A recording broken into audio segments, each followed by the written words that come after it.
Chapter 276 Ying Zeng की खुशी, Zhao Feng को तुरंत आदेश। शियानयांग कोर्ट असेंबली हॉल। शियानयांग के भव्य कोर्ट हॉल के अंदर आज फिर से राज्य के महत्वपूर्ण मुद्दों पर चर्चा हो रही थी। मंत्री अपनी अपनी रिपोर्ट्स पेश कर रहे थे। चू पर चढ़ाई अभी जारी थी, लेकिन हान, ज़ाओ, वे और यान जैसे राज्यों के विलय के बाद चिन साम्राज्य का विस्तार पहले से कहीं ज्यादा हो चुका था। सेंट्रल प्लेन्स का ज्यादातर हिस्सा अब चिन के अधीन था। अब साम्राज्य की आबादी लगभग 70 से 80 मिलियन तक पहुंच चुकी थी। इस दुनिया के संदर्भ में ये संख्या इतिहास से अलग थी। यहाँ हुआक्ष्या के लोग 100 मिलियन से भी अधिक थे। इतनी बड़ी आबादी का मतलब था हर दिन अनेक राज्य संबंधी मामले, हर कोने से रिपोर्ट्स और अनंत जिम्मेदारियां। King of chin Ying Zeng पर काम का बोझ बेहद भारी था। सिर्फ वही मुद्दे जो लिखित रिपोर्ट से समझाना मुश्किल होते, उन्हें ही कोर्ट में पेश किया जाता था। बाकी सब काम यिंग ज़ेंग खुद जांगताई पैलेस में निपटाते थे। एक शासक के रूप में यिंग ज़ेंग ने कभी भी लापरवाही नहीं की। सत्ता अपने हाथ में लेने के बाद हर मेमोरियल को खुद पढ़ना, हर फैसले पर खुद सोचना, ये सब उनकी रोज की दिनचर्या थी। थकान होती थी, लेकिन ये जरूरी था, क्योंकि उनका लक्ष्य स्पष्ट था। मैं इतिहास का पहला सम्राट बनूंगा जो पूरे तियानशिया को एक करेगा। Your majesty. मंत्री हान फे आगे बढ़े और बोले, लॉर्ड वुआन के कैंप से संदेश आया है। चू के 1 लाख से अधिक सैनिकों ने सरेंडर कर दिया है। हमारी चिन सेना पहले से मजबूत है। अब हमें पीनल बटालियंस की ज़रूरत नहीं रही, इसलिए इन सरेंडर्ड सोल्जर्स के बारे में फैसला आप पर छोड़ा जाता है। यिंग ज़ेंग ने हान फे की तरफ देखा। प्राइम मिनिस्टर हान, इस विषय पर तुम्हारा क्या विचार है? हान फे ने शांत स्वर में जवाब दिया, योर मैजेस्टी, ये सब शक्तिशाली और सेहतमंद पुरुष हैं। इन्हें बर्बाद करना गलत होगा। लॉर्ड वुआन के प्रस्तावित बिनेवलेंस और अपीजमेंट पॉलिसी के तहत इन्हें 5 साल तक चिन के लिए श्रम सेवा दी जा सकती है। जो अच्छा प्रदर्शन करे उसे माफ़ी देकर घर लौटने दिया जाए। इस समय चिन का क्षेत्र बहुत विशाल है, लेकिन सड़कें अभी भी कमज़ोर हैं। पुराने राज्यों की सड़कें चिन के स्टैंडर्ड से अलग हैं। मैं सुझाव देता हूं कि सभी सड़कों को एक ही स्टैंडर्ड पर लाया जाए। साथ ही शू तक रोड्स का विस्तार किया जाए। इससे सेना की मूवमेंट, अनाज का ट्रांसपोर्ट और आपदा के समय मदद, सब कुछ आसान हो जाएगा। यिंग ज़ेंग की आंखों में चमक आ गई। प्राइम मिनिस्टर हान, तुम बिल्कुल सही कह रहे हो। मैं इस प्रस्ताव को मंजूरी देता हूं। सरेंडर्ड सोल्जर्स का बंदोबस्त तुम्हारे हाथ में रहेगा। हान फे ने झुककर कहा, मैं आपके आदेश का पालन करूंगा। इसी वक्त बाहर से तेज कदमों की आवाज आई। कोर्ट के सभी मंत्री दरवाजे की तरफ मुड़ गए। एक अर्जेंट मैसेंजर भागता हुआ अंदर आया। चिन साम्राज्य में सिर्फ वही दूत बिना बुलाए कोर्ट में आ सकते थे जिनके पास अत्यंत महत्वपूर्ण संदेश होता। योर मैजेस्टी, चू में महाविजय, लॉर्ड वुआन के सेंट्रल आर्मी कैंप से तुरंत रिपोर्ट आई है। यिंग ज़ेंग के चेहरे पर हल्की मुस्कान आ गई। क्या चू की राजधानी गिर चुकी है? ये सुनकर पूरी कोर्ट में सन्नाटा छा गया। अगर ये सच था तो इसका मतलब था ज़ाओ फेंग ने एक पूरा राज्य मिटा दिया था। सिर्फ 5 महीने लगे? ये तो हमारे अनुमान से भी 1 महीना पहले है। लॉर्ड वुआन का मिलिट्री कमांड वाकई असाधारण है। मंत्री आपस में फुसफुसाने लगे। यिंग ज़ेंग हंस पड़े। रिपोर्ट तुरंत पेश करो और जोर से पढ़ो। ज़ाओ गाओ आगे बढ़े, बैम्बू ट्यूब खोला और रिपोर्ट पढ़ना शुरू किया। Memorial from Kuaipu, central army commander of lord Wuan's camp. Kui city के बाद लॉर्ड वुआन के नेतृत्व में सेना ने सिर्फ 15 दिन में चू की राजधानी तक पहुंच बनाई। 1 दिन के भीषण हमले के बाद चू कैपिटल टूट गई। हजारों शत्रु मारे गए और उतने ही बंदी बनाए गए। किंग ऑफ चू ने सरेंडर से इनकार किया और तलवार उठा ली। उसकी इच्छा का सम्मान रखते हुए लॉर्ड वुआन ने उसे एक ही वार में मार दिया। किंग ऑफ चू को राजोचित अंतिम संस्कार दिया गया। चू के 3 नोबल फैमिलीज कुई, जिंग और जाओ का पूर्ण विनाश कर दिया गया। उनकी संपत्ति राज्य कोष में जमा कर दी गई। जैसे ही जाओ गांव ने पढ़ना खत्म किया, कोर्ट में गहरी शांति छा गई। चू कैपिटल गिर चुकी थी, ये किसी के लिए हैरानी की बात नहीं थी। लेकिन किंग ऑफ चू का वध, कुछ मंत्रियों के चेहरे बदल गए। एक राजा को मारना, चाहे वो शत्रु ही क्यों ना हो, बहुत बड़ा फैसला होता है। आमतौर पर यह अधिकार किंग ऑफ चिन का होता। कुछ लोग इम्पीचमेंट का सोच रहे थे, लेकिन वांग वान का अंजाम याद आते ही कोई भी मुंह खोलने की हिम्मत नहीं कर सका। यिंग ज़ेंग आगे बोले, आवाज में गर्व था। वुआन जुन हमारे चिन का स्तंभ है। चू कैपिटल को इतनी जल्दी तोड़ना, ये सिर्फ हमारे गॉड ऑफ वॉर ही कर सकते हैं। चू का राजा भले ही युवा था, लेकिन उसने अपने राज्य के साथ मरना चुना। ये एक राजा का कर्तव्य है, इसलिए वुआन जुन का फैसला बिल्कुल सही था। कोर्ट एक साथ गूंज उठी, हिज मैजेस्टी इज वाइज। अंदर ही अंदर कई मंत्री सोच रहे थे, अच्छा हुआ मैं चुप रहा। जाओ फेंग से दुश्मनी लेना मतलब खुद का विनाश। वे लियाओ आगे बोले और बोले, चू का काम अभी पूरी तरह खत्म नहीं हुआ है। सियांग यान अभी भी जिंदा है और उसके पास 1 लाख सैनिक हैं। यिंग ज़ेंग शांत स्वर में बोले, वुआन और हानगू सेना को पूरी शक्ति के साथ आगे बढ़ने का आदेश दिया जाता है। सियांग यान का अंत जरूरी है, चू का अंत निश्चित है। बाद में हान फे ने शासन का विषय उठाया। चू के लिए 2 प्रमुख एडमिनिस्ट्रेटर्स चाहिए। मैं श्याओ हे का नाम सुझाता हूँ। ली सी ने याओजा का और कुई झ्वांग ने मंग ई का नाम आगे रखा। अंत में यिंग ज़ेंग ने फैसला सुनाया। श्याओ हे और मंग ई दोनों चू के अलग अलग क्षेत्रों के प्रमुख बनेंगे और अंत में जाओ फेंग चू को पूरी तरह शांत करने के बाद राजधानी लौटकर ग्रैंड मार्शल ऑफ चिन बनेगा। चू कैपिटल, जाओ फेंग का छोटा विश्व।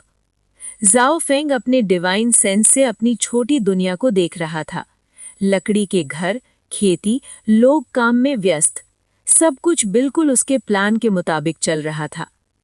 मिड ग्रेड स्पिरिट वेन के बाद यहाँ की स्पिरिचुअल एनर्जी और बढ़ जाएगी। अब स्पिरिट स्प्रिंग और स्पिरिट स्टोन माइन को भी इंटीग्रेट करना है।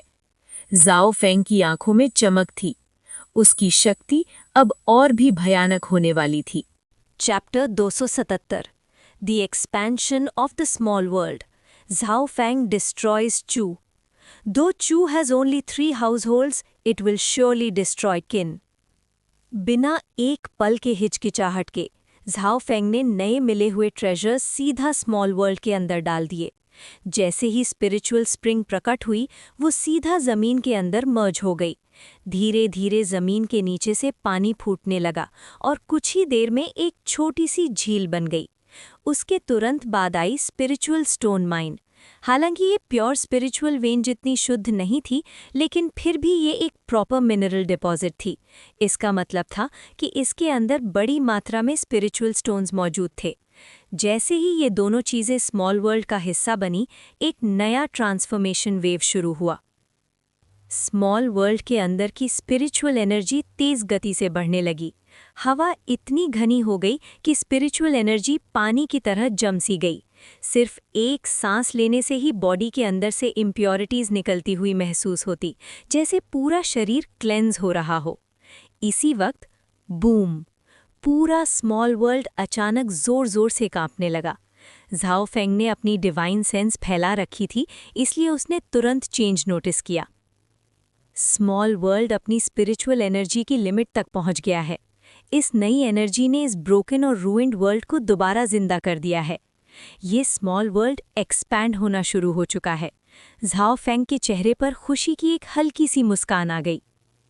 सिर्फ 1000 मील का वर्ल्ड वैसे भी ज्यादा बड़ा नहीं था, लेकिन अब लग रहा था कि इस वर्ल्ड के पास आगे इवॉल्व होने की पूरी पोटेंशियल थी। एक ऐसा वर्ल्ड जो ग्रो कर सके उसकी वैल्यू बेहिसाब होती है। इसीलिए ये टियर 4 ट्रेजर चेस्ट से आया था। नहीं, अब जो ट्रांसफॉर्मेशंस हो रहे थे उन्हें देखकर ये क्लियरली टियर 5 या शायद उससे भी ऊपर का ट्रेजर लग रहा था। एक ग्रो करने वाला स्मॉल वर्ल्ड, कौन जाने आखिर ये किस चीज़ में बदल जाए। झाओ फेंग की नज़रों के सामने स्मॉल वर्ल्ड की ज़मीन फैलने लगी। ज़मीन और उसके आसपास का वॉइड दोनों कांप रहे थे। स्मॉल वर्ल्ड के अंदर रहने वाले हज़ारों लोग बिल्कुल स्टन्ड हो गए। आसमान ज़मीन की इस शक्ति के सामने इस दुनिया के सभी जीव बिल्कुल तिनके जैसे लग रहे थे। तब झाओ फेंग की आवाज़ पूरे वर्ल्ड में गूंज उठी। डरो मत, ये दुनिया एक्सपैंड हो रही है। उसकी आवाज़ ने लोगों के दिल को शांत कर दिया।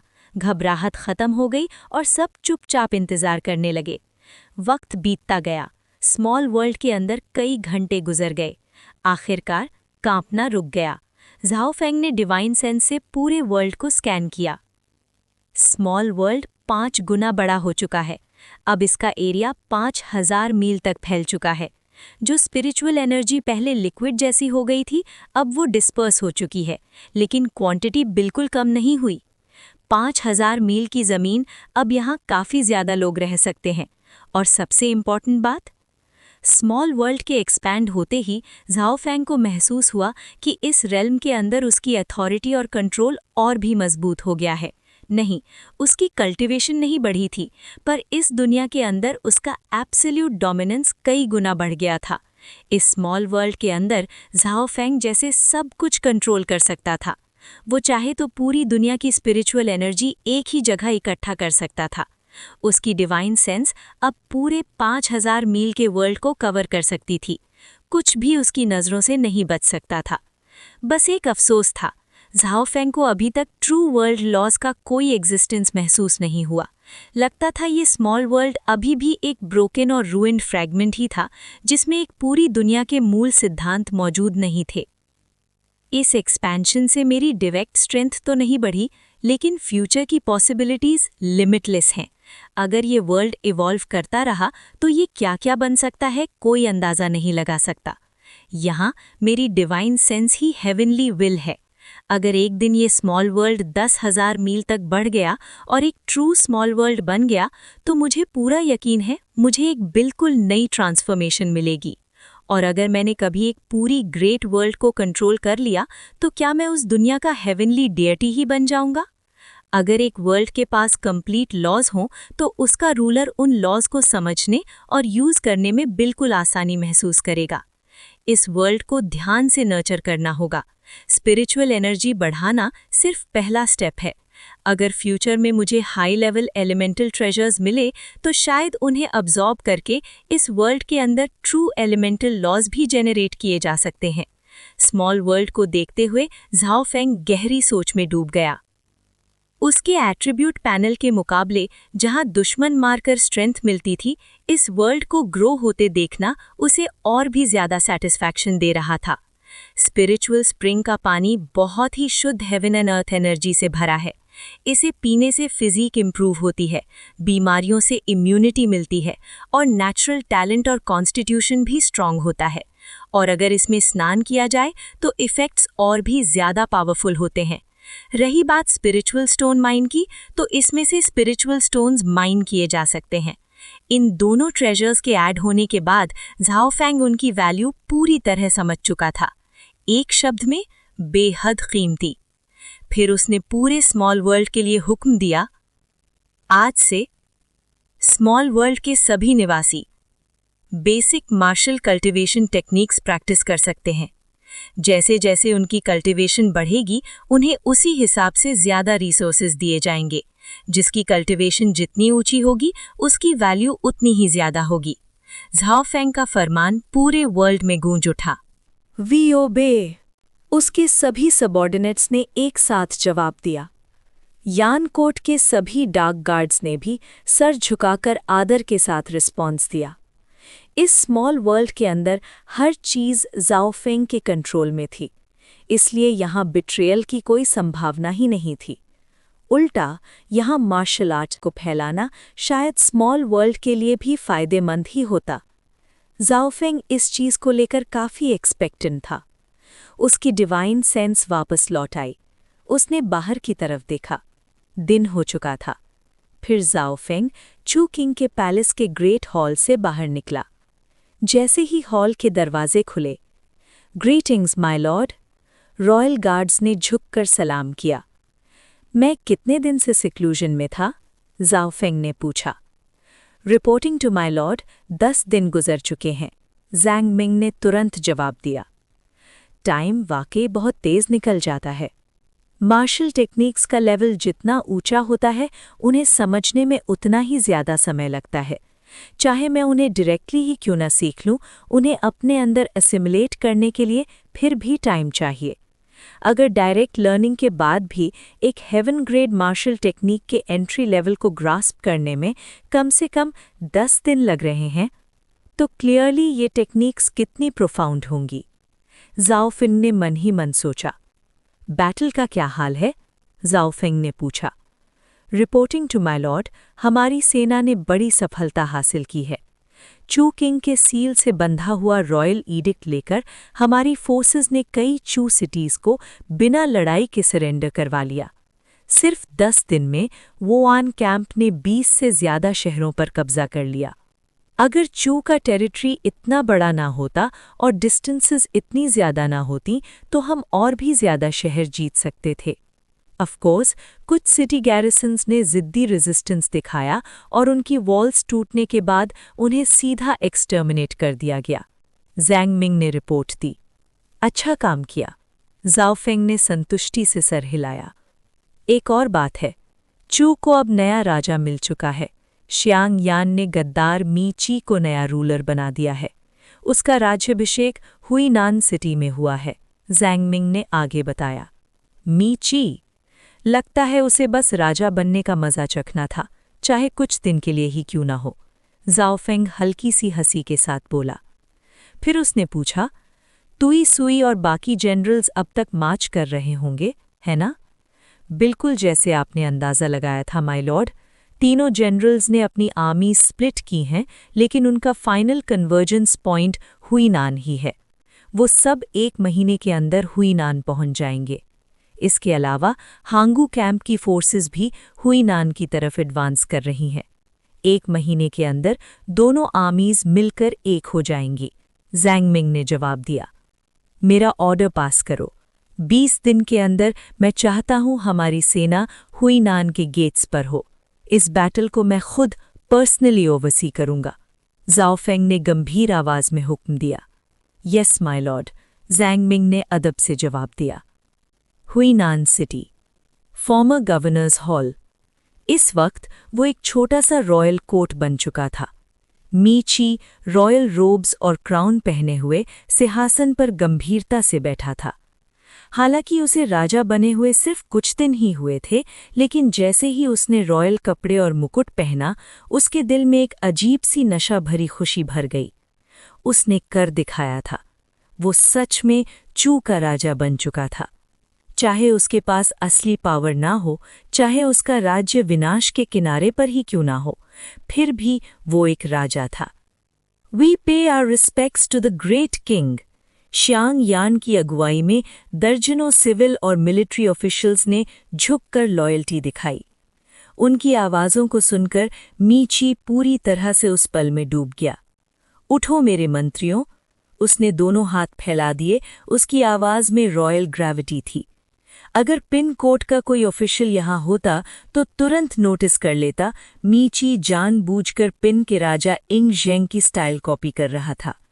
योर मैजेस्टी, चू की पुरानी राजधानी पूरी तरह से पिन आर्मी के कब्जे में जा चुकी है। उनकी सेना अब हमारी तरफ एडवांस कर रही है। कृपया अपना फैसला सुनाइए, शियांग यान ने गंभीरता से रिपोर्ट दी। इस वक्त खुद शियांग यान भी काफी परेशान था। क्या तुमने पहले नहीं कहा था कि चू के कई सोल्जर्स और ऑफिशियल्स अलग अलग जगहों से हुईनान भाग कर आ रहे हैं? मेरे ख्याल से जो भी सोल्जर आए उसे तुरंत रीऑर्गेनाइज करके आर्मी में शामिल कर लिया जाए। जो इनलिस्टमेंट का विरोध करे उसे तुरंत एग्जीक्यूट कर दिया जाए, मी ची ने हुक्म दिया। जब पिन आर्मी ने चू कैपिटल पर अटैक किया था, सभी ऑफिशियल्स चुपचाप कोर्ट में बैठे अपनी मौत का इंतजार नहीं कर रहे थे। कई लोग पहले ही भाग चुके थे। कुछ ने तो पिन आर्मी के आने की खबर मिलते ही अपनी फैमिलीज को भी दूर भेज दिया था। सबसे ज्यादा अनएक्सपेक्टेड केस था द 3 नोबल फैमिलीज का। उन्हें लगा था कि अपनी पावर और इन्फ्लुएंस के साथ अगर वो जाओ फेंग के सामने सरेंडर करेंगे तो उनका स्वागत होगा। उन्हें लगा उनकी सबमिशन से कॉन्क्वेस्ट आसान होगा और कैजुअल्टीज कम होंगी। लेकिन नतीजा उनकी उम्मीद के बिल्कुल उल्टा निकला। उन्हें भागने का मौका भी नहीं मिला। पिन के इन्वेजन के साथ साथ चू की सेना के कई रेमनेंट्स बिखर गए। कुछ अभी भी सेफ चू सिटीज की तरफ भाग गए, कुछ पहाड़ों में घुसकर बैंडिट्स बन गए, कुछ ने ची में शरण ली। यही हाल पहले बर्बाद हुए 3 जिन स्टेट्स और यान किंगडम का भी था। 3 जिन में कई पुराने नोबल्स और सोल्जर्स पिन के नीचे गुलाम बनने से बेहतर पहाड़ों में डाकू बन गए। यान का केस थोड़ा अलग था, क्योंकि यान किंग ने अपनी ही जनता को धोखा देकर फॉरेन ट्राइब्स के आगे सरेंडर कर दिया था। इसी वजह से जाओ फेंग ने एक बदला लेने वाली ब्रूटल वॉर छेड़ दी थी। वो अकेला ही दुश्मन के टेरिटरी में घुस गया, अनगिनत इन्वेडर्स का कत्ल किया और आखिरकार ईस्टर्न हू किंग का सर काट डाला। इसी वजह से यान के लोग जाओ फेंग को एक लेजेंडरी फिगर की तरह पूजते थे। ये अफवाह भी फैल गई थी कि जब पिन पूरी जमीन को यूनिफाई कर लेगा और जब मेरिट्स के बेसिस पर टाइटल्स और टेरिटरीज दी जाएंगी तो यान के लाखों लोग जाओ फेंग को अपना राजा बनाने की अर्जी देंगे। यान में ये थी जाओ फेंग की रेप्यूटेशन। अकेला दुश्मन के टेरिटरी में घुसना, ईस्टर्न हू के रॉयल कोर्ट को तबाह करना, उनकी ट्राइब्स का सफाया करना और उनके राजा का सर काट डालना। उसका नाम यान भर में बहादुरी और बदले का प्रतीक बन चुका था। पर यह सब एक साइड नोट था। जब जंग होती है तो राज्य गिरते हैं, घर उजड़ते हैं और लोग बेघर हो जाते हैं। ये कोई एग्जैजरेशन नहीं था। पिन की मिलिट्री कैंपेन के चलते जीते गए राज्यों में अनगिनत रेफ्यूजीज और बैंडिट्स पैदा हो चुके थे। उन्हें संभालना फ्यूचर पिन एडमिनिस्ट्रेशन का काम होता। मीची के शब्दों को सुनकर श्यांग यान ने सहमति में सर हिलाया। Your majesty is wise. Huinan में जो भी भाग कर आए हैं उन्हें पहले ही डिटेन कर लिया गया है। चूंकि सोल्जर्स और ऑफिशियल्स होने के नाते देश की सेवा करना उनका फर्ज है। अब जब आपका डिग्री आ गया है तो मुझे और हिचकिचाने की जरूरत नहीं, श्यांग यान ने कहा। श्यांग यान का एटीट्यूड देखकर मीची का दिल थोड़ा शांत हुआ। उसने भी सर हिला दिया। जनरल, चू खतरे में है और इस राज्य को बचाने का बोझ सिर्फ तुम्हारे कंधों पर है। मैं तुम्हें वचन देता हूं, जब तक ये चू के हित में है, मैं तुम्हारे हर फैसले को मंजूरी दूंगा। इस पल मीची ने जानबूझकर श्यांग यान को खुश करने की कोशिश की। वो जानता था अपना तख्त बचाने के लिए उसे श्यांग यान का सपोर्ट चाहिए। तभी report, your majesty, general, pin की एक आर्मी हमारे गेट्स पर पहुंच गई है। एक चू सोल्जर घबराहट में दौड़ता हुआ अंदर आया। कौन सा बैनर? श्यांग यान ने तुरंत भौहें से कोड़ ली। हुईनान चूफांग सिटी से कई 100 मील दूर था। हांगू कैंप के परस्यूट से बचने और चू के आखिरी रेमनेंट्स को बचाने के लिए श्यांग यान ने चूफांग में 50,000 ट्रूप्स छोड़ दिए थे। उसने राज्य के लिए भेजे गए रॉयल एडिक्ट का जवाब भी नहीं दिया, क्योंकि उसे पता था वहां जाना मतलब पूरी तरह से बर्बादी। इसीलिए उसने बिना हिचकिचाहट हुईनान रिट्रीट किया और मीची को राजा बना दिया। हंगू कैंप का बैनर है, मैसेंजर ने रिपोर्ट दी। हुआनिए, इतनी जल्दी हम तक पहुंच गया? सियांगयन का चेहरा तुरंत गंभीर हो गया। लेकिन तभी एक और मैसेंजर घबराहट में हॉल के अंदर दौड़ आया। योर मैजेस्टी, जनरल, किम की फोर्सेस नॉर्थ गेट पर भी दिख चुकी हैं। North gate? क्या इसका मतलब ये है कि किन का वुआन कैंप भी आ चुका है? सियांगयन की बेचैनी और बढ़ गई। इस वक्त हुआनान सिटी के अंदर मिलिट्री फोर्सेस 1,50,000 से भी कम थीं, और ये सेना कोई ट्रेंड एकजुट आर्मी नहीं थी, बल्कि अलग अलग जगहों से भाग कर आए चू सोल्जर्स का जोड़ जाड़ था, जिन्हें ज़बरदस्ती रीऑर्गेनाइज किया गया था। उनकी कॉम्बैट इफेक्टिवनेस पहले ही काफ़ी गिर चुकी थी। अगर सिर्फ किन का एक मिलिट्री कैंप अटैक करता तो ठीक ठाक लॉजिस्टिक्स के साथ ये फोर्सेस कुछ समय तक शहर को बचा सकती थीं। लेकिन अब वुआन कैंप भी आ चुका था। हुआनान सिटी पूरी तरह से घिर चुकी थी और एक अकेला किला बन गई थी। चाहे किन आर्मी तुरंत फुल असॉल्ट ना भी करे, शहर का रेशन ज्यादा दिन तक नहीं चल सकता था। आखिरकार चू के सोल्जर्स भूख और थकान से ही हार जाते। ग्रेट चू खत्म हो चुका है। इस पल सियांगियन के दिल में गहरी निराशा भर गई। उसने जितना भी संघर्ष किया हो, वो किन आर्मी की ताकत के सामने टिक नहीं सकता था। वो चाहे जितना भी चाहे इस हालत को बदलने की कोशिश करे, लेकिन चू के विनाश का भाग्य अब बदला नहीं जा सकता था। फैंग, फैंग, फैंग, बड़ी आंधी। मीची और सियांगियन कुछ समझ पाते उससे पहले ही हुआनान सिटी की बाहर चारों दिशाओं से कान फाड़ देने वाली युद्ध गर्जना गूंज उठी। इस भयंकर आवाज के नीचे पूरा शहर, चाहे सोल्जर्स हों या सिविलियंस, सब अफरा तफरी में डूब गए। डर और घबराहट हर जगह फैल गई। किन आर्मी अटैक शुरू कर चुकी है। सियांगियन की आवाज़ भारी और गंभीर थी। जनरल, क्या हम अभी भी लड़ सकते हैं? मीची ने सियांगियन की तरफ देखा। उसकी आंखों में बेबस उम्मीद झलक रही थी। उसे राजा बने हुए अभी 1 महीना भी पूरा नहीं हुआ था। वो नहीं चाहता था कि उसका राज्य इतनी जल्दी खत्म हो जाए। मैं किन आर्मी के खिलाफ आखिरी सांस तक लड़ूंगा। सियांगियन ने मीची को सलाम किया, फिर मुड़कर जोर से दहाड़ा। मेरा हुक्म पहुंचा दो। ग्रेट चू का हर सोल्जर किन आर्मी के खिलाफ आखिरी सांस तक लड़ेगा। जब तक मैं सियांगियन जिंदा हूं, चू कभी नहीं गिरेगा। हुआनान सिटी के नॉर्थ और साउथ गेट्स पर वुआन कैंप और हंगू कैंप दोनों एक साथ जमा हो चुके थे। किन के 4 महा कैंप्स में से 2 ने मिलकर हमला किया था। अटैक! लगभग एक ही वक्त पर नॉर्थ गेट पर जाओ फेंग ने अपनी तलवार खींचकर हुक्म दिया। साउथ गेट पर हुआन यी ने भी वही आदेश दे दिया। किन की सीज टैक्टिक्स पूरी तरह से शुरू हो चुकी थी। सबसे पहले ट्रेब्यूशेट्स और आर्चर्स का सिलसिला शुरू हुआ। जैसे ही लॉन्ग रेंज बम्बार्डमेंट ने शहर के अंदर चू फोर्सेस को दबा दिया, किन ट्रूप्स ने असॉल्ट के लिए आगे बढ़ना शुरू कर दिया। वुआन कैंप हमेशा की तरह अपने अलग और डरावने फाइटिंग स्टाइल पर कायम था। किल! गूंजते हुए नारे के साथ जाओ फेंग घोड़े पर सवार बिजली की तरह आगे बढ़ा। उसके पीछे उसके पर्सनल गार्ड्स थे, जो उसके साथ ही हुआनान सिटी पर टूट पड़े। दूसरी तरफ हुआनिये के हुक्म के नीचे हंगू कैंप के वैनगार्ड ट्रूप्स ने भी जोरदार हमला कर दिया। हुआनान सिटी के दोनों गेट्स पर एक साथ अटैक। जंग शुरू हो चुकी थी। किन के 5 लाख से भी ज्यादा सोल्जर्स 2 महा कैंप्स के साथ शहर को घेर चुके थे। जैसे ही अटैक शुरू हुआ, रिजल्ट पहले ही तय हो चुका था। इसमें कोई सस्पेंस नहीं था। किन की भयंकर असॉल्ट और चू की लाचार हालत के सामने शहर के चू सोल्जर्स के पास लड़ने का जज्बा ही नहीं बचा था।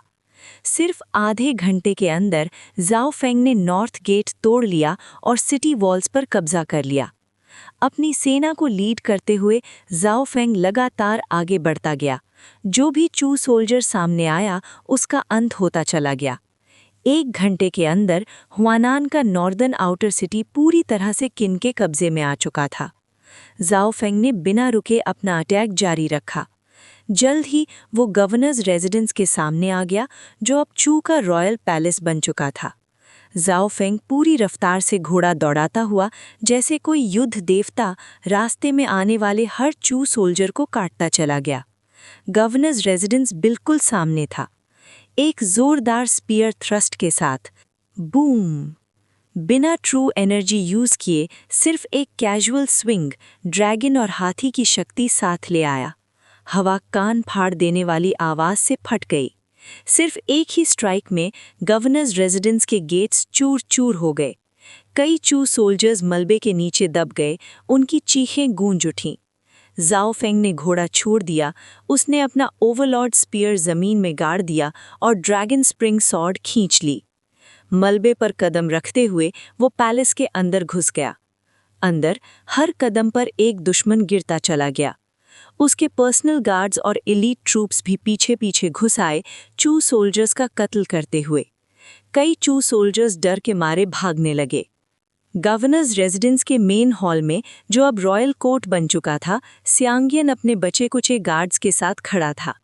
जाओ फेंग। जैसे ही उसने उस भयंकर किन जनरल को हॉल में घुसते देखा, सियांगियन दहाड़ा। सियांगियन। जाओ फेंग ने रुका और शांत नजरों से उसकी तरफ देखा। जैसे ही जाओ फेंग रुका, उसके सोल्जर्स ने आखिरी बचे हुए चू फाइटर्स को भी मार गिराया और उसके पीछे खड़े हो गए। उनकी नजरें सियांगियन और उसके लोगों पर टिकी हुई थीं।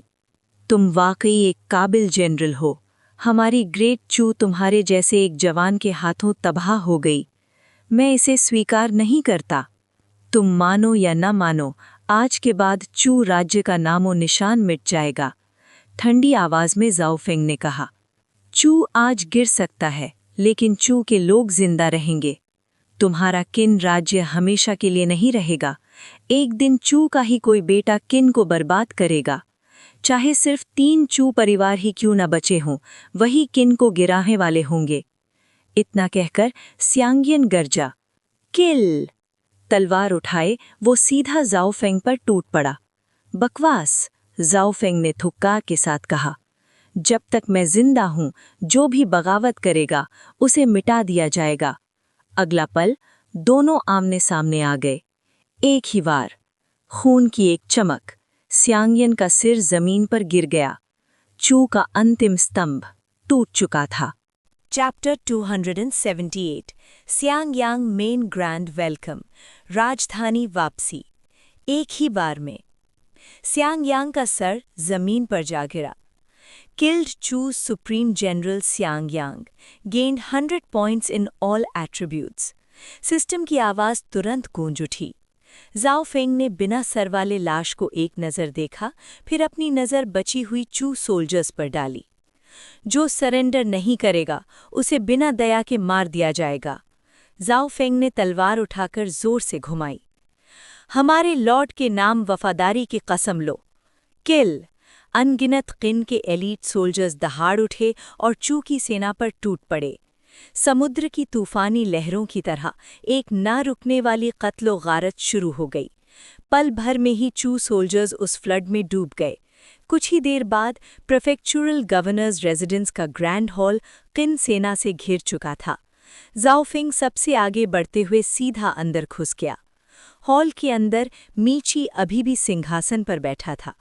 किन आर्मी को टूट पड़ते देख उसकी आंखों में पूरी तरह निराशा भर चुकी थी, लेकिन फिर भी रॉयल रोब्स पहने हुए वो मौत के सामने भी कांपता हुआ नजर नहीं आया।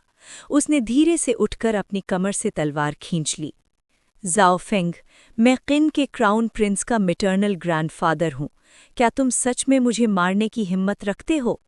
जाओ फेंग शांत कदमों से हॉल के अंदर आता रहा। उसके आगे बढ़ते ही हर तरफ से भीख मांगने की आवाज़ें गूंजने लगीं।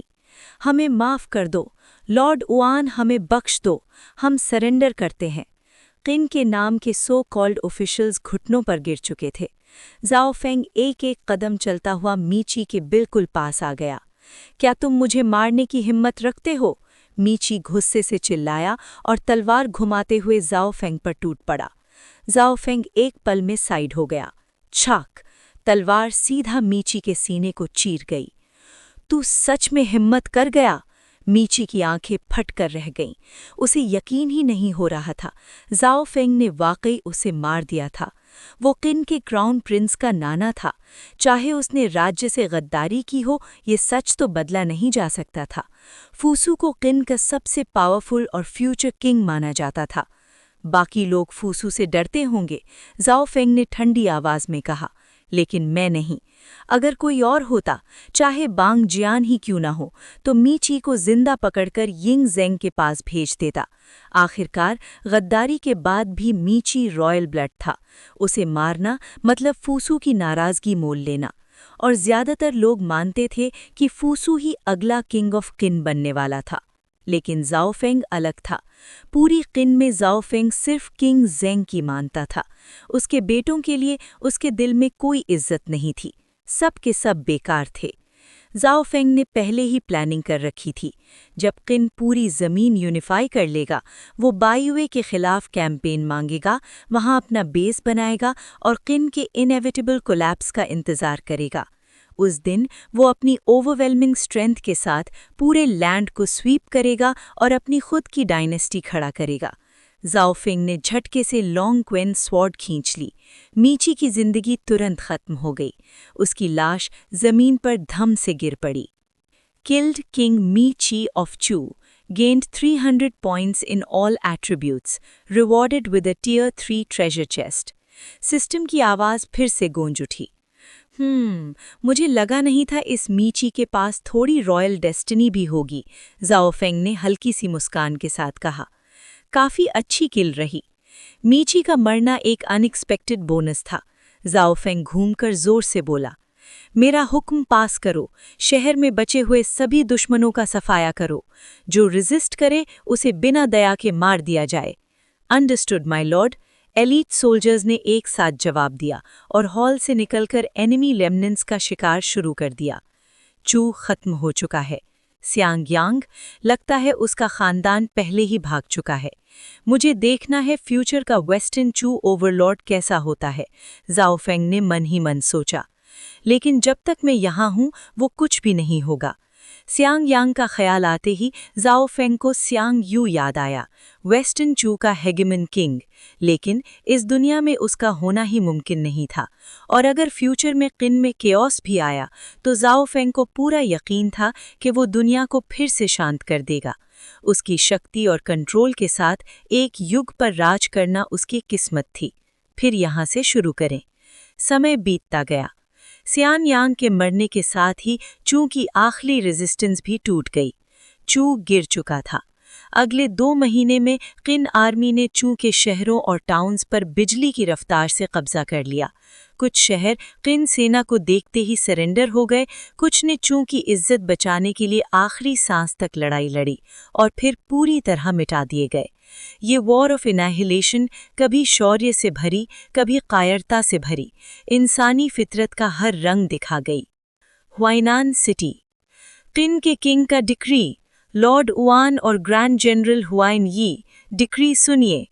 रेन श्याओ खुद रॉयल एडिक्ट लेकर आया था। उसकी आवाज़ पूरे शहर में गूंज उठी। हम डिक्री स्वीकार करते हैं, ज़ाओफेंग और हुआइन यी ने एक साथ कहा। किंग ऑफ किन का आदेश। चू को शांत करने के बाद हंगू पास मिलिट्री कैंप चू टेरिटरी में ही रहेगा, एनिमी रेमनेंट्स का सफाया करने के लिए। वुआन कैंप युनझांग सिटी वापस लौटेगा। लॉर्ड उआन और ग्रैंड जनरल हुआइन यी राजधानी वापस आकर अपना इनाम स्वीकार करेंगे। रेन श्याओ ने डिक्री पढ़ी। हम डिक्री स्वीकार करते हैं, ज़ाओफेंग और हुआइन यी ने गहरा बाव किया। लॉर्ड उआन, रेन श्याओ मुस्कुराते हुए बोला, किंग ने खासकर आपका जिक्र किया है। वो नहीं चाहते कि आप चू में ज्यादा देर रुक जाएं। चू का काम निपट चुका है, ज़ाओफेंग मुस्कुराया। मेरे पास रुकने का कोई कारण नहीं। किंग को डर है कहीं आप यन की तरह सीधा नॉर्दर्न फ्रंटियर पर ही ना निकल जाएं, रेन श्याओ ने बेबसी से कहा। ये सुनकर ज़ाओफेंग के चेहरे पर थोड़ी सी लाचारी दिख गई। लगता है हिज मैजेस्टी आपकी काफी चिंता करते हैं, हुआइन ये हंसे। इसीलिए रेन श्याओ को खुद भेजा गया है आपको कैपिटल वापस लाने के लिए। पहले फॉरेन ट्राइब्स ने हुआशिया लोगों का कत्लेआम किया था, ज़ाओफेंग ने शांत आवाज में कहा। हुआशिया का हिस्सा होने के नाते उनके खिलाफ बदला लेना मेरा फर्ज था, लेकिन चू पर फॉरेन ट्राइब्स का अटैक नहीं था। लॉर्ड उआन बिल्कुल सही कह रहे हैं, रेन श्याओ ने मुस्कुराते हुए कहा। इस हिसाब से मुझे अब जल्दी वापस जाकर रिपोर्ट देने की जरूरत नहीं पड़ेगी। वैसे, ज़ाओफेंग ने सोचते हुए कहा, मेरे दिमाग में एक आइडिया आया था। अब जब चू भी गिर चुका है और शेंजू में सिर्फ किन बचा है, तो क्यों न गर्म लोहे पर हथौड़ा मारा जाए और एक ही झटके में किन को भी मिटाकर पूरी यूनिफिकेशन कर ली जाए। चैप्टर 278। सियानयांग में शानदार स्वागत, राजधानी वापसी। योर एक्सीलेंसी, हुआनी ने कहा।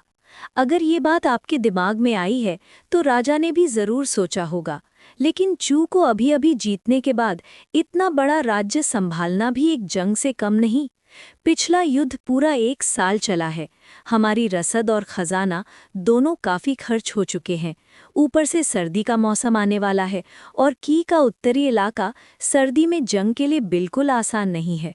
कम से कम सर्दी के बाद ही आगे बढ़ना होगा।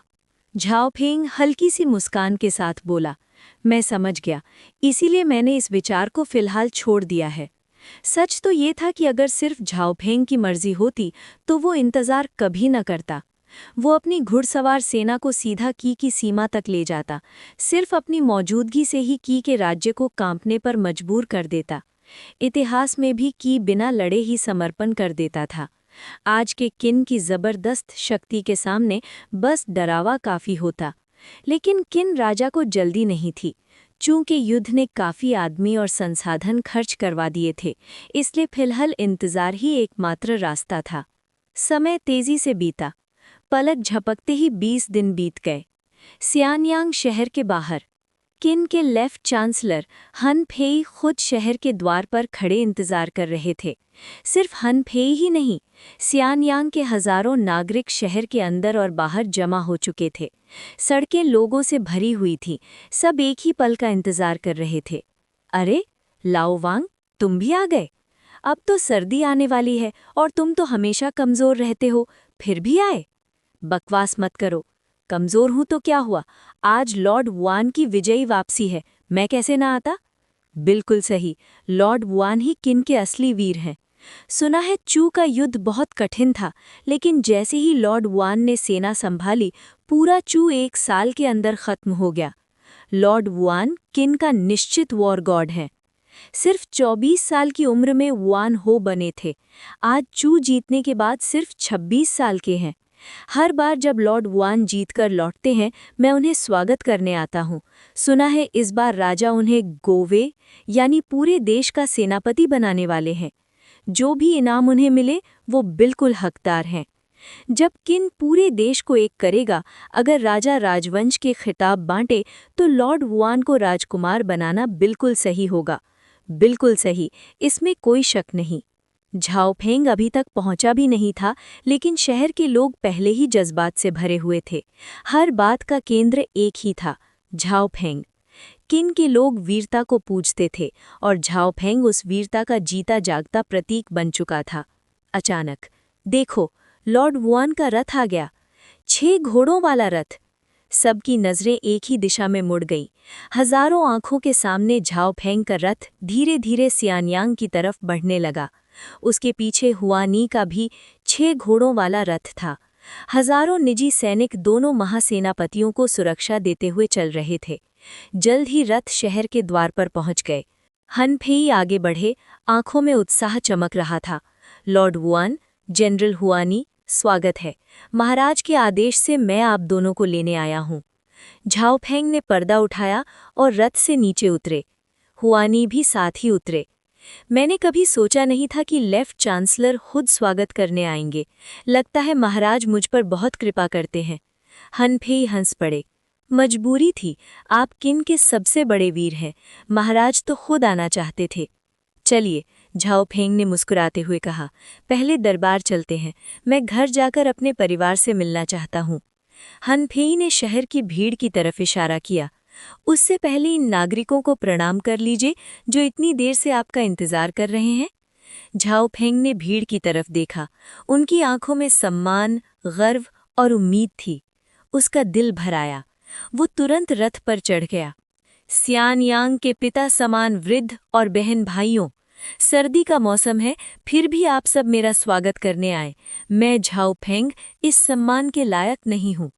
उसने दोनों हाथ जोड़कर गहरा प्रणाम किया। भीड़ भावुक हो गई। लॉर्ड वुआन का दिल कितना बड़ा है, हमें जैसे आम लोगों को भी प्रणाम। सच में महान व्यक्ति हैं। लॉर्ड वुआन, आप ही किन के असली वीर हैं। झाओफेंग मुस्कुराया। महाराज दरबार में प्रतीक्षा कर रहे हैं, इसलिए मैं ज्यादा देर नहीं रुक सकता, कृपया क्षमा करें। एक बार फिर उसने नमन किया। जोरदार नारे गूंज उठे। इस बार रथ आगे बढ़ा और झाओफेंग खड़ा होकर लोगों को हाथ हिला हिलाकर प्रणाम करता रहा। हुआनी ने धीरे से कहा, किन में लॉर्ड वुआन जैसी प्रतिष्ठा किसी और की नहीं। रथ के साथ चल रहे सैनिकों का सीना गर्व से फूल गया। राज दरबार। झाओफेंग और हुआनी दरबार में प्रवेश करते हैं। दास प्रणाम करता है महाराज। दोनों ने घुटने टेक कर नमन किया। सिंहासन पर बैठे यिंग ज़ेंग के चेहरे पर मुस्कान फैल गई। बहुत बढ़िया लॉर्ड वुआन, चू के युद्ध के बारे में मैंने सब सुना है। तुम सच में किन के वॉर गॉड के लायक हो। तुम्हारा मेरे साथ होना मेरा सौभाग्य है, यिंग ज़ेंग ने खुलकर कहा। झाओफेंग ने विनम्रता से सिर झुकाया। ये विजय वुआन और हांगू सेना के वीर सैनिकों की वजह से है। ये सिर्फ मेरी मेहनत नहीं थी। उसकी आवाज शांत थी, पर पूरा दरबार जानता था किन का सबसे चमकता सितारा लौट चुका था। चैप्टर 279 स्टेट कमांडेंट की पदवी, महाखिन की सेना का अधिकार। इस युद्ध की गुणों के बारे में चू के खिलाफ लड़ने वाला हर एक एलीट सैनिक और हर एक सेनापति अपनी जगह पर महान योगदान दे चुका है। मैं उनके योगदान को कैसे नज़रअंदाज कर सकता हूँ? यिंग ज़ेंग हंस पड़े। झाओफेंग की सुरक्षित वापसी के बाद यिंग ज़ेंग के चेहरे पर मुस्कान और भी गहरी हो गई थी। पहले दरबार में वो हमेशा गंभीर और कठोर बने रहते थे, सिर्फ जीत की खबर पर ही हल्का सा संतोष दिखाते। लेकिन आज उनकी प्रसन्नता छुपी नहीं रह पा रही थी। हुआनी, यिंग ज़ेंग की आवाज़ दरबार में गूंज उठी। दास उपस्थित है। हुआनी ने तुरंत झुककर उत्तर दिया। चू के अभियान में तुम्हारे विशेष योगदान के लिए मैं तुम्हें 2 नोबल रैंक से पदोन्नत करता हूँ। इसके साथ 1000 सोने की ईंटें, 1 लाख सिक्के, 1000 दास और 100 जेड के बहुमूल्य वस्तुएं प्रदान की जाती हैं। यिंग ज़ेंग की आवाज़ दृढ़ और निश्चित थी। दास महाराज की अपार कृपा के लिए हृदय से धन्यवाद करता है। हुआनी गहरा झुक गए। उनका मन उत्साह से भर गया। पहले ही चतुर्दश यानी 14वें नोबल रैंक पर होने के बावजूद अब 2 रैंक की पदोन्नति के बाद वो सीधा वांग जेन के बराबर आ गए थे। ये कोई छोटी बात नहीं थी, और इतना बड़ा इनाम मिलने पर हुआनी की नज़र अनजाने में झाओफेंग की तरफ चली गई, कृतज्ञता और सम्मान से भरी हुई। अगर झाओफेंग ना होते तो हांगू कैंप शायद पूरी तरह से नष्ट हो चुका होता। फिर ना ये जीत होती, ना ये सम्मान। महाराज, इस चू युद्ध में हांगू कैंप का योगदान सिर्फ सहायक था। असली श्रेय तो लॉर्ड वुआन और वुआन कैंप को जाता है। युद्ध के शुरू में अगर लॉर्ड वुआन ने मीची के विश्वासघात के बारे में पहले से चेतावनी ना दी होती तो मैं पूरी तरह से तैयार नहीं होता। हार निश्चित थी। ये उनका पहला महान योगदान है। उसके बाद लॉर्ड वुआन ने सेना का नेतृत्व करते हुए चू के उत्तर के रक्षा कवच को तोड़ दिया, उनकी सेना को नष्ट किया, राजधानी पर चढ़ाई की और स्वयं शियांगयान का वध किया। चू के पतन के असली नायक लॉर्ड वुआन ही हैं। हुआनी की आवाज़ पूरे दरबार में गूंज उठी। ये सुनकर यिंग ज़ेंग की मुस्कान और गहरी हो गई। वो जानते थे कि हुआनी के शब्द सिर्फ रस्म अदायगी नहीं थे। अगर झाओफेंग ना होते तो आज हुआनी विजय का जश्न नहीं मना रहे होते, बल्कि असफलता के लिए दंड भुगत रहे होते। लॉर्ड वुआन के महान योगदान, मैं उन्हें कैसे ना पहचानूं? यिंग ज़ेंग मुस्कुराए, फिर उनका चेहरा गंभीर हो गया। झाओफेंग, दास उपस्थित है। झाओफेंग तुरंत झुक गए। उनकी आंखों में उम्मीद और प्रतीक्षा साफ झलक रही थी। स्टेट कमांडेंट, ये सिर्फ पदवी नहीं थी, ये सेना की शिखर शक्ति थी। झाओफेंग, यिंग ज़ेंग ने घोषणा की, वुआन कैंप का नेतृत्व करते हुए चू को विजय करने के लिए, चू के राजा और शियांगयान का वध करने के लिए तुम्हारा योगदान असामान्य है और सर्वोत्तम सम्मान की योग्य है। आज मैं झाओफेंग को महाखिन का स्टेट कमांडेंट नियुक्त करता हूँ। तुम सभी सैनिक अधिकारियों के श्रेष्ठ नेता होगे। तुम्हें 4 महाकैंप्स के आधे टाइगर टैलिस्मैन सौंप दिए जाते हैं और महाखिन की पूरी सेना पर तुम्हारा अधिकार होगा। यिंग ज़ेंग की आवाज़ में तनिक भी कंपन नहीं था। ये आदेश अटल था। ये सुनते ही झाओफेंग तुरंत घुटनों पर आ गए। दास महाराज की अपार कृपा के लिए कोटि कोटि धन्यवाद करता है। दरबार के अंदर मंत्रियों के चेहरे अलग अलग रंग दिखा रहे थे। तो आखिरकार वो दिन आ ही गया। प्रधानमंत्री वांग, ज़ाओफेंग पूरी तरह से उभर चुका है।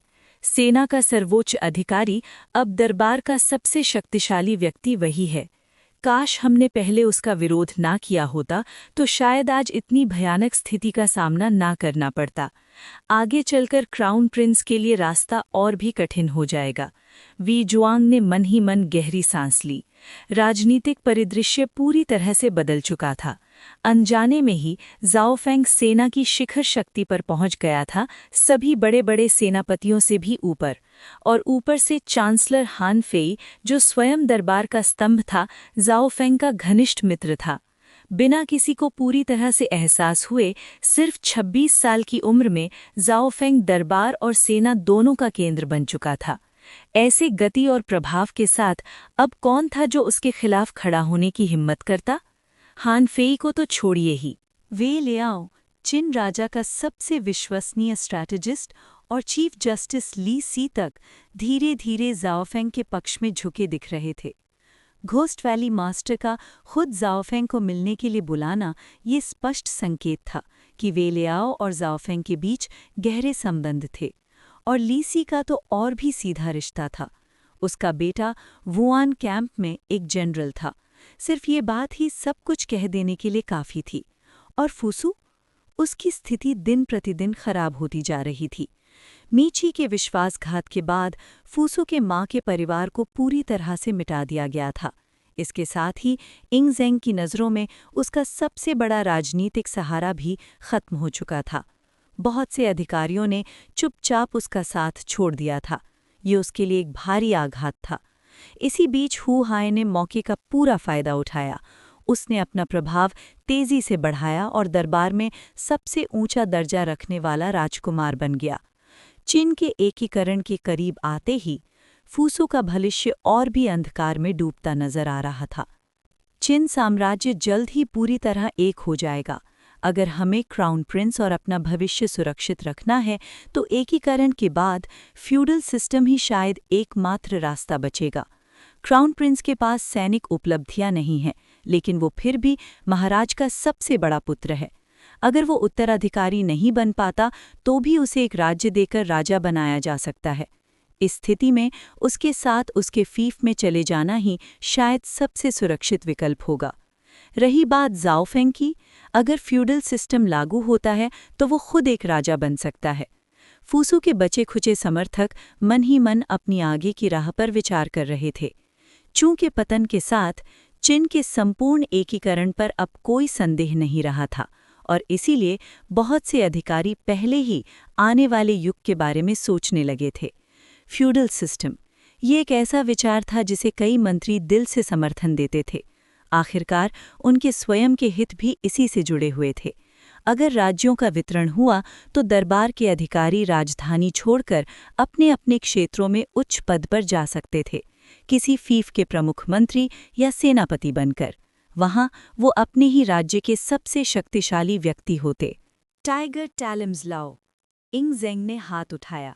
तुरंत ही ज़ाओ गाओ ने आदर के साथ राजमेज़ पर रखा एक संदूक उठाया और धीरे धीरे दरबार के मध्य की ओर बढ़ा। उसने पूरे सम्मान के साथ वो संदूक ज़ाओफेंग के सामने प्रस्तुत किया। ज़ाओफेंग ने दोनों हाथों से उसे ग्रहण किया। मंत्री टाइगर